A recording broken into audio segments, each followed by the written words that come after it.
Hey, what's up, everyone? It's me, your girl E, and I'm very excited because I'm meeting a very, very, very, very nice author named RJ Scarelli, all the way from Beantown, Massachusetts. And I have reached out to him on one of the author promo sites on Facebook because I wanted to stretch out my promo hands, and I want to promote other authors' works as opposed to those of Writer's Block Publishing LLC. And he sent me an email, and I said, listen, this is all free, so don't, this is not a gimmick, this is not some type of con or no small print or fine print. So what I did was I purchased his book.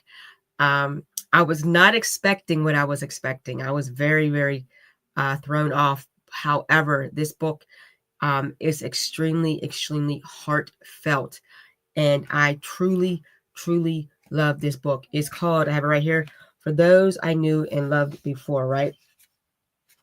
I'm thinking I'm going to read like a novel. Nah, this is a beautiful written, my lighting is so bad.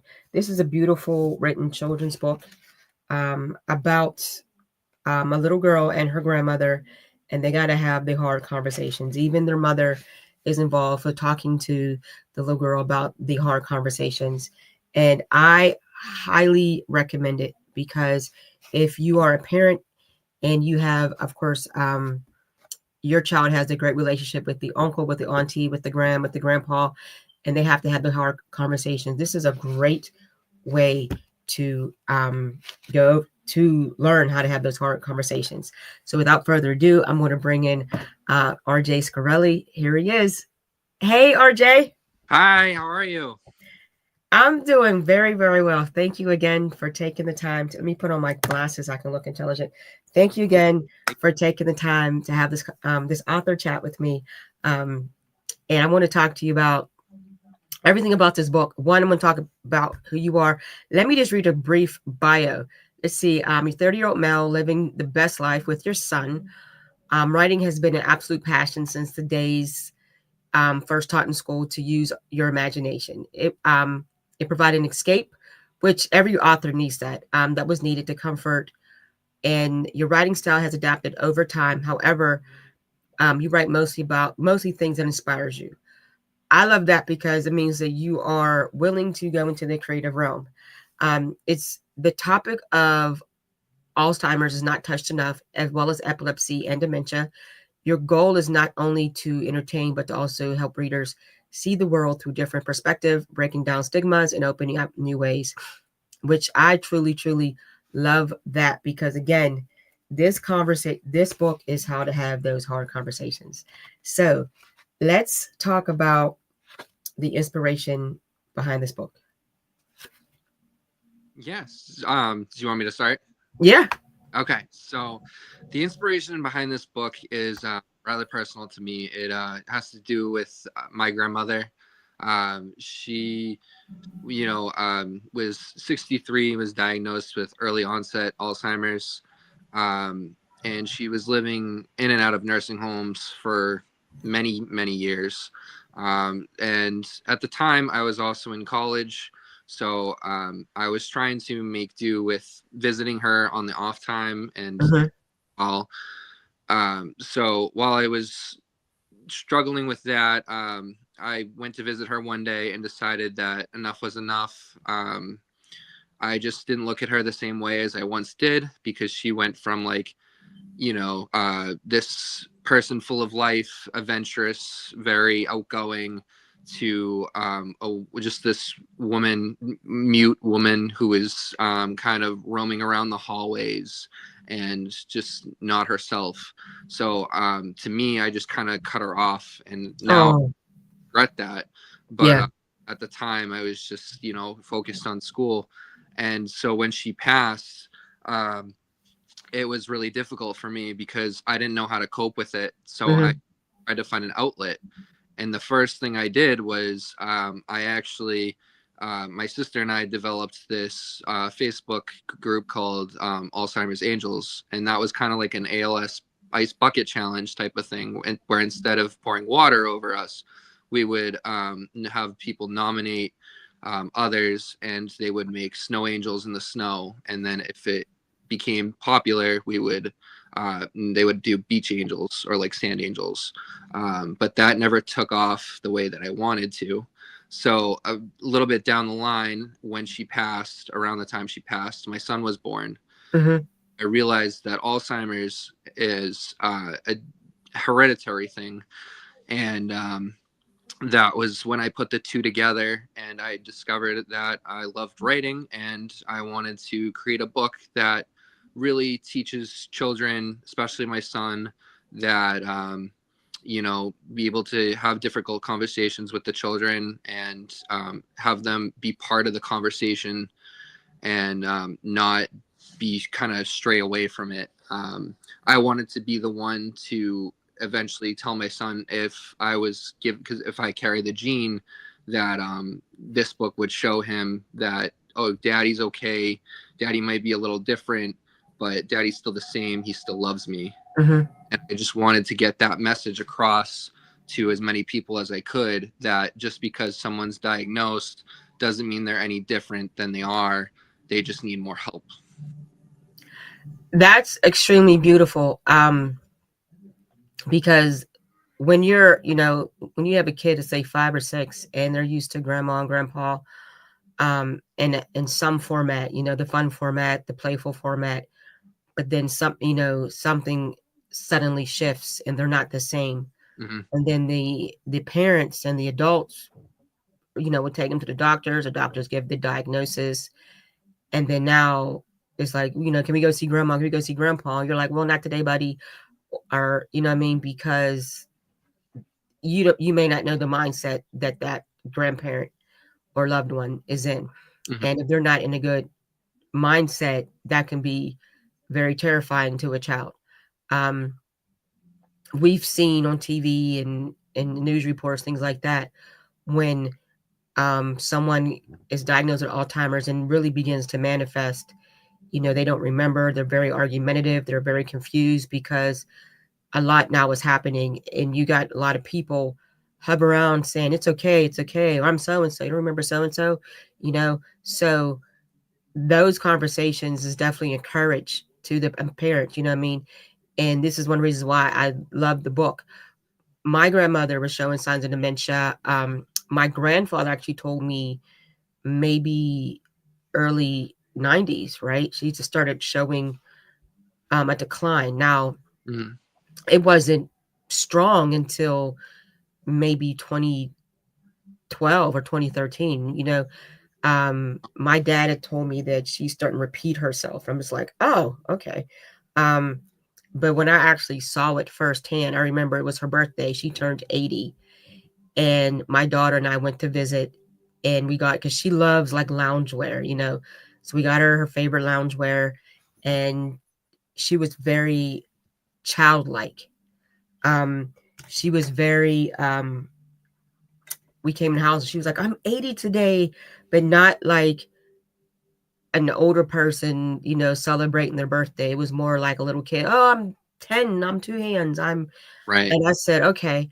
And she was very excited. And, we gave her the gift. And here's the irony. Her birthday is like 2.5 weeks after mine. Right. Mm-hmm. And she, my grandfather had mentioned, and he said, oh, you just had a birthday too, huh? And I was like, yeah. And my grandmother was just shocked. Okay.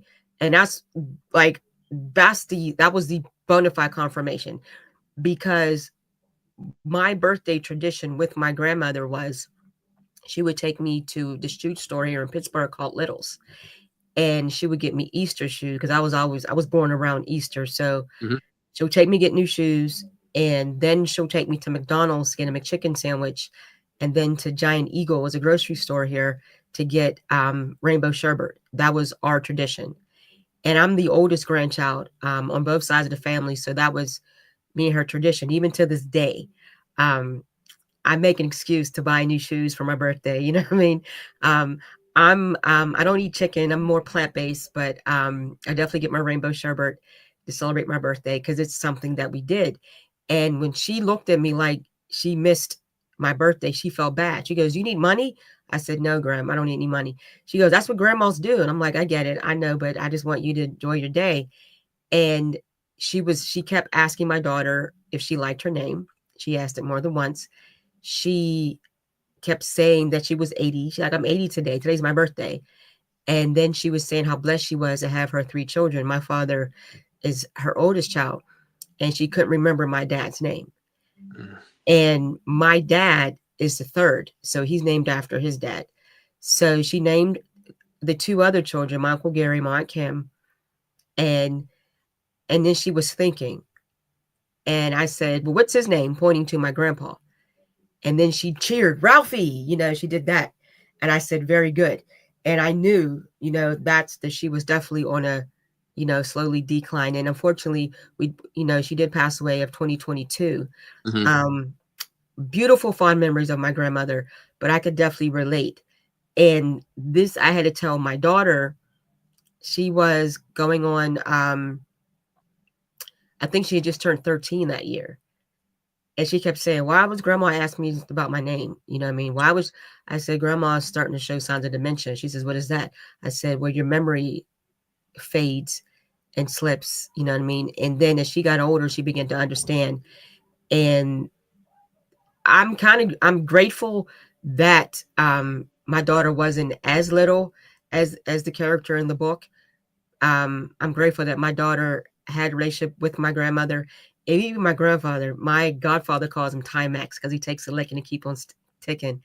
But he, I'm just grateful that my daughter had these great grandparents. You know what I mean? And I'm grateful that I did have the hard conversation with her. You know what I mean? So this book was, I mean, it was very heartwarming because of my relationship with all 3 of my grandmothers, especially the one I just mentioned. But it was very familiar, just getting excited to see grandma, getting excited to spend that time with her.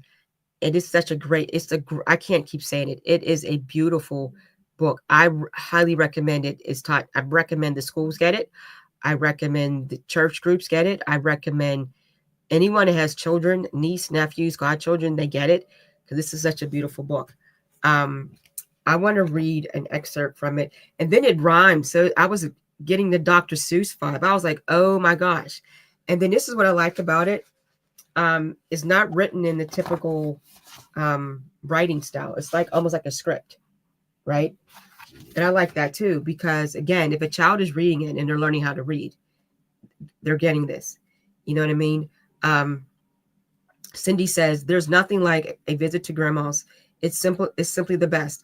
I know that having her in my life makes me truly blessed. Right? I love that because you see her, the sweet baby girl, getting ready to go spend time with her. This is what I like, right? Then her mother calls her down and she's being a kid, sliding down the banister. What kid didn't do stuff like that, right? So it's relatable to children. And then you see the grandma and she's a little bit distraught because she's now have to sit down and have the conversation. It says, Cindy, I ran to the kitchen where to my surprise, my grandma stood, but she didn't look like herself. No, she didn't look too good. Cindy, you don't seem like yourself, grandma. Are you okay? Is there something you want to tell me? Something you're trying to say? Grandma, my sweet dear grandchild, I think the time is upon us for now. We have something important to discuss. I'm not well, as you can probably see. I've been keeping something from you and it's hurting me. Like this is really good. I like that because it's the conversation at the dinner table. It's the conversation while you still have, I don't want to use the words right mind, Mm-hmm. but it's a conversation that let me talk to Cindy about what's going on so she understands. That's Yeah, what I like. that was the ultimate goal, is to make it as child friendly as I could. Mm-hmm. Um, you know, I loved that you shared your personal story.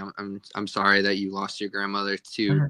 the disease. But you know, it's definitely, I can tell that it's motivated you to want to help others and to you know, help me, and I really appreciate that. Um, the book itself is just, it's so well done, and at least in our opinion, because it's, the message is just right there. It's just, you know, when I think it's the last line where it's talking about Cindy, someday I might leave you. But it's only temporary because the love that I have for you will last through any fading memory. Mm-hmm. Um, Mm-hmm. it just signals the bond between the two of them, that no matter what happens, they always have each other, and Yeah. something that's just beautiful. Oh yeah, this is really nice. I can't express how much I like it. So when did you, besides this with your grandmother, Mhm. when did you start writing? In general, Mm-hmm. so I really started to write around the time when I was about, I want to say I really picked it up when I was 12. Oh wow. I was right around 12 years old. I started kind of writing, dipping here and there. I really didn't take it seriously Mm-hmm. until probably maybe the year before COVID or something like that. Oh, oh, so this is recent. Yeah, it was recent. I just started Okay. adding up things and then going back in and making edits and trying to put stuff out as I go. But, Oh wow, that's pretty cool. Okay. So do you have, would you work on maybe something more in depth? Like, I don't know if you ever saw The Notebook or read the book by Nicholas Sparks. I've read it. I've seen the movie. So Uh, would you continue to do a story about someone dealing with Alzheimer's, such as The Notebook, or would you keep it on more of a children's book based? um, I think for this story itself, I'd probably keep it on a children's level. Mm-hmm. I wouldn't be out of the possibility of looking at other options, but I Mm-hmm. think, like, at least for now, it's probably just good the way that it is. But I have like other books that I'm working on currently in the works, including Mm-hmm. like novels. So Okay. So do you have a favorite author? I do. I really love James Patterson. Mm, I really love James Patterson.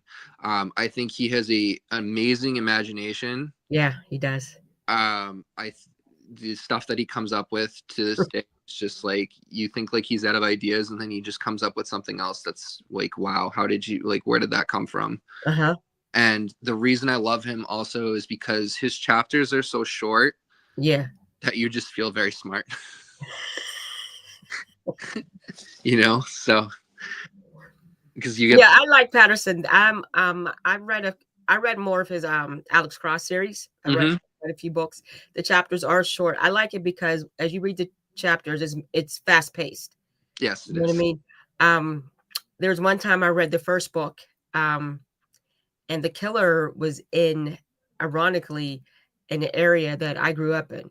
He had the killer in Pittsburgh Yeah. at a McDonald's. Okay. Uh-huh. Now here's the kick. That McDonald's is still in Pittsburgh to this day at that location. So I knew the location well. Now I was reading this Patterson book, say in 2005, maybe 2004, and I was literally in it. You know what I mean? And my daughter came home from school, and normally when she's come home from school, I would unlock the door in case I was cooking something or I was not near the door to hear her knock. And I heard something at the door. I said, "Oh, did I remember to unlock the door?" And I was in the kitchen. I go straight to the front door, and she had came in because I did unlock it. And I looked at her, and for like 2 seconds, just yelled. And she looked at me, didn't even blink. She knew why, because I was reading James Patterson. She knew exactly where my imagination was. And even though I stopped for maybe an hour or two to do some housework, she knew that, someone that reads a lot of mysteries and things like that, that I was I was tripping. Hmm. And she just walked away, didn't even entertain. So yeah, James Patterson. And you know what else I like about him? He doesn't stick to one genre. He does not. No, No. he's very jack of all trades. He just keeps going. Say it again. He's a jack of all trades. Like, he just, like you said, he doesn't stay to one genre. He can go to any, and just everyone he does, he just knocks it out of the park. Yes. Yes. Now, who else do you admire besides Patterson? Besides him, um, I would probably say, um, probably I'm gonna date myself here, but I wouldn't say I admire them so much as a person because I know this is gonna be a lot of controversy with this choice. But in terms of world building, I have Mhm. to J.K. Rowling. Okay. Just in terms of the Harry Potter series, not in terms of her character. Yeah. No, But she's very inspirational. Yes. yeah, Yeah. Single mother. And she took her child to the cafe, and while the baby slept, she focused on writing, and now she is, yeah, J.K. Rowling. Yeah. I've read, I think only read one book of Harry Potter. I'm not really into, I'm not really into reading fantasy fiction, but I've watched it. Like, I'm a huge Game of Thrones fans, The House of Dragons. oh, love Um, that. Yep. but writing it, I couldn't write that a dragon is walking across, across the living room, or that would just throw me off on it, because I'm like, wait a minute, that's not. I get it, the imagination can does whatever, but for me as an author, Mm-hmm. I'm not there. But watching it, I'm like, oh, okay, let's see what's going to happen. Um, she has a great, great imagination. When I read it, I was right there in the book. I was right there in the scene. I attempted to read more Harry Potter's book, but I did get distracted. But I like her. I do like her story. She's a great one. I like that. That's the Yeah. magic of books, though. And it's like when you read the lines, you picture yourself in them, so it's like almost like a cinema. Okay. Yeah, Yeah. that's why I I've like. read the Twilight Saga. Mm. I liked it. The movies were kind of stale, but that's another day. Yeah, I'm probably going to get ripped to shreds by a lot of Twilight fans, but the books were very great. Stephanie Myers did a great job. Um, Now, what is your writing technique? Like, do you sit? Are you the type that writes in a notebook? Do you type on the computer? Like, what's your technique? so I've tried a bunch of different techniques. I've tried to kind of do outlines and stuff like that, but I end up Mhm, like, stressing myself out to the point where like I can't write anymore. mhm, I end up doing is I still kind of do an outline, but it's not as detailed as it once was. I usually write on my phone. mhm, I do a lot of notes. I use the mhm. notes app for everything. Okay. So I kind of make a basic outline, whatever comes to mind on the notes app, and then I go ahead and I use Google Docs to format it correctly and make it look nice. And then from there I'll go back in and do edits and everything like that. Um, so it's not too much of a process of writing, but it can take me a while depending on what I am writing about. Okay. So, what do you do when you get writer's block? That's a good question. So typical things like a lot of times if I have writer's block, I might listen to a certain song that Mhm, might inspire me, or I'll just go and watch a show. Maybe something in there might inspire me. Like, for instance, like a book that I'm writing about. It's a sort of a superhero novel. okay. So I didn't rewatch some Marvel movies or like some Ah, superhero movies to try to gain some inspiration. mhm. Um, Not obviously copying anything, but Right, like right. getting the brain juices flowing. Mhm. And then some even simpler than that, sometimes I'll just go for a run or go for the gym and just let it all the frustration out and then go back to it. I like to say I do the same thing. I have a muse. This happened maybe 2009. I had a dream that the dream was I had a book, my first book was published. It was self-published, and had this dream that it was that Tyler Perry had bought it and turned it into a CD. And I was like, "Oh my God, thank you, Jesus!" I was on this big wave. And then later on in the dream, I saw him actually talking to my manager at the job I worked at. So I woke up and I was like, "That was weird." And I thought maybe just my subconscious, because then this is when he came out with all the plays. It was on DVDs, and I was binge watching all weekend. But I talked to my pastor, and my pastor said, an influential figure is going to help you with your writing whenever you're inspired to write. Mm. and not necessarily mean Tyler Perry, because 2 years later, one of my friends, she came to visit and she brought a clump of DVDs, like a big bin. And I'm like going through it, and it was some old school, some oldies from the 90s, right? I'm like, oh, perfect. I just binged for the weekend. And I binged this movie. And as I was watching this movie, I was actually working on my book called The Emancipation of the Prodigy. I found myself really writing as I'm like multitasking. And then it dawned on me later on that week that he's the influential figure, the actor, right? And whenever I see him on, it's an actor. Mhm. Whenever I see him by accident, like say a commercial or on my news feed, if I see him on a repetitive basis, an inspiration comes. Not him, the inspiration. The Mm. inspiration can be in a song, or inspiration can be in the TV, a TV show I'm watching or a movie. The inspiration can be through something else. And I tell my husband, I say, there's a Muse sighting. And he goes, okay.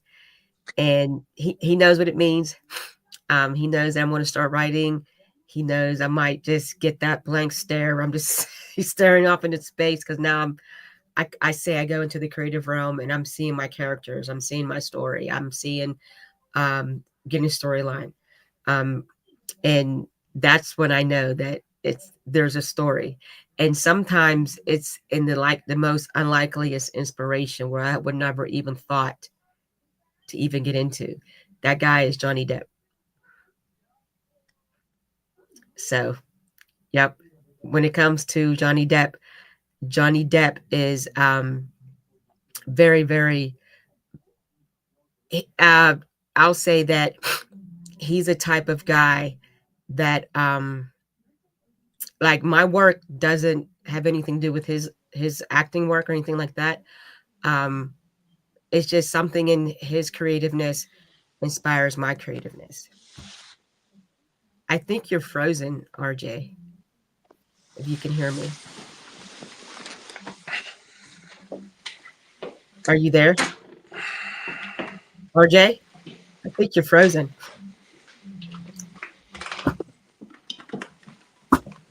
Uh-oh. What I'm going to do is also put a picture of your grandmother. Oh, there you go. Did you hear me? Yes, yes, I did. Yeah, I you did were hear you. frozen. I want to put Yeah. a picture of your gram. She's such a beautiful lady. Look at that smile. I think I lost him again. If you're there, click on the link. Um, we are talking to RJ Scarelli. He's the author of For Those I Knew and Loved Before. Uh, Once again, this is an amazing, amazing book because it's a children's book that encourages, I'll say this, it encourages parents and the adults to have the hard conversations with young children about life, about situations in life, about the unseen, about the unplanned. And I think it's really great because here he is. Here he is. He's back. Yeah. I had a bad connection. All of a sudden, it was great in the beginning, and then all of a sudden, it just went down. You know what's so crazy? I grew up where it was payphones and the aluminum foil on the antennas with the TV, and now I don't even know how to act when there's no technology, when there's no Wi-Fi, when there's no computer. So Hmm. yeah, I completely understand it. Um, but yeah, what I was saying about Johnny Depp, he's just that guy Yep. that there's something about his creativity that inspires my creativity. So yeah, This is supposed to be the best friend. there you go. You're losing. I'm losing you again.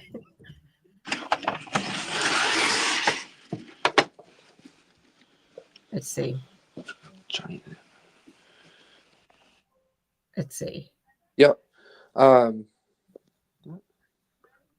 Where are you at? I'm right here. I can hear you. I Yeah. mean, I can hear you. You can keep talking. I can. There you go. Okay. Yeah. No, I love Johnny Depp. I always loved him in Edward Scissorhands, and I Mm-hmm. loved him in obviously Pirates. He's Yep. such a well-rounded Yep. there, so I can totally understand the inspiration. Um, I liked how you mentioned that you write songs too when sometimes when the muse comes up. So because sometimes I No, I don't write the songs. He may lead me to a song. oh, he leads you to a song. Okay. Yeah, no, I'm not. I suck at poetry. Like I'm horrible at like Uh, I failed a poetry class, and I've been writing since I was a kid, since 8th grade. And my brother asked me, "How in the world did you fail poetry?" I'm like, I don't know. I mean, unless it's hip hop, I don't know what they're talking about. I have no clue. He just shook his head. But yeah, um, Johnny Depp will lead me, say, to a song. I can maybe happen to hear it, or I don't know. It will just come. Something will just come to me. But mm-hmm. I will see him first.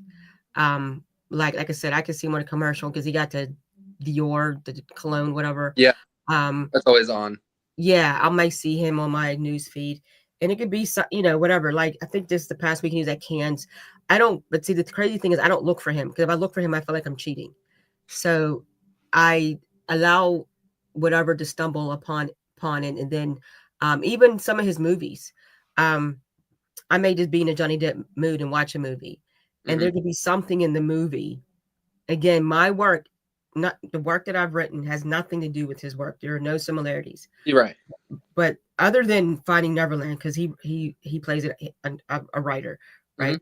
But my work, there's just something about his work that triggers something in my work, and just takes me where I need to be creatively. So yeah, That's so yeah. crazy parallels that happens sometimes with us writers. You went out. Say it again. I said that sometimes that's crazy how sometimes the parallels that happens with us writers is like who our muses are and Mm-hmm. what inspires us. Yep, that's very crazy. That's just part of the creative realm. That's why I love it. Mm-hmm. I was always daydreaming even as a kid. It got me in trouble in school. I wasn't a bad kid. I wasn't disruptive or anything like that, but I didn't really participate in class because my mind was daydreaming. I didn't do my homework. I Mm-hmm. wanted to write. So yeah, so my parents was like, we just need you to focus. I'm like, oh yeah, I'll focus. And before you know it, my mind is wandering off again. So yeah, Yeah, even I was kind of the opposite. I mean, I wasn't a bad kid, but I was a very rambunctious child, so I was off the walls and everything. And the only time you can get me to sit down was to either attempt to draw, which I am not a great artist, or which is why I had my friends do the illustrations, Mhm, or would sit down and write. So like ever since like I said, I probably took it seriously around like 12, like started to write in 12, didn't take it mhm, really seriously until like recently, but like ever since like first grade where they started like telling you to like write your own like little picture books, mhm, like little pamphlets and to mhm. write your own, I immediately just started. I remember just kind of something came to my mind and I just started drawing and writing like immediately. Like I knew what I was going to write before I even wrote, and I was in first grade. Oh, that's it. Yeah, so your creativity was peaking. Mm-hmm. Probably didn't manifest until, like you said, the year of the pandemic, but it was, you know, Yep. like on the verge of the Harry Potter thing, you're special. You're like, who's that talking to me? You know Yeah. what I mean? It was there. But It was there. It just wasn't fully there. yes, yes, I love hearing stuff like that. So what is next for you? What new projects or writing projects are you working on? So, like I said, I have two novels. I have one that's the superhero novel. Actually, I have Hmm. three. I have the superhero novel. I have, which is more of a noir kind of novel. Hmm. Um, I have another crime thriller novel that I'm working on, uh, Hmm. and I have an autobiography that I'm working on. Oh wow. Yep, Okay. yep. I have another children's book that my um, illustrator, my best friend, is doing again. Illustration. Hmm. They should come out phenomenal. Hmm. Um, I have another children's book that I'm looking for an illustrator because that one's a little bit tougher for my friend to do the illustrations. I have It's one. about I can give you a link after the interview. oh, that would be perfect Yep. because it's about epilepsy. It's for my wife because she's epileptic. Okay. And then I have another children's book that I'm collaborating with two other women on. That's about ALS because their husbands have ALS, so it's very personal to them. Wow. So you like you're the guy, the person that writes about like some of these like these health issues to bring awareness. I like that. Yeah, yeah. Very nice. I'm Very nice. trying to be open to as many things as I can be, but it was an opportunity that came to me, and I really vibed with the two. Well, I didn't talk to the other one, but the woman I did talk to, she's very nice, very down to earth, and I want to make sure that she gets this book out there because it's a very, very powerful story, just like that. Mhm. But it's very well done, very well written. Perfect. So where can we find you at? What are your Facebook links? Where can we find you at? Or Um, Instagram links? so my Instagram is RJ's Books and Tales, and Okay.